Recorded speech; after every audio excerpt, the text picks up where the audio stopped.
இல்ல ராமன் தான் குற்றவாளினா என்ன குற்றம்னு சொல்லு, கற்பனை பண்ணி கூட அவன் மேல ஒரு குற்றம் சொல்ல முடியாது. அப்பேற்பட்டவன் தான்.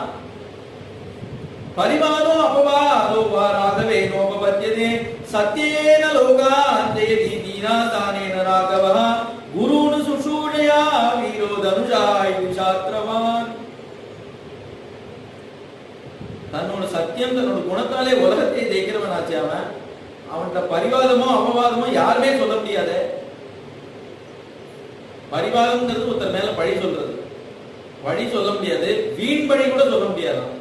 பரிவாதம் அபவாதம் ரெண்டுமே ராகவனுக்கு சேரவே சேராத விஷயமா. அப்ப எப்படி நீ ராமனை குற்றம் சொல்லி நீ காட்டுக்கு அனுப்ப முடியும்? என்ன குற்றம் சொல்லி அனுப்ப முடியும் அப்படின்னு. திட்டே லோகோ வினா சூரியம் சஷ்யம் வாசலினம் வினா நதுராமம் வினா தேகே திட்டே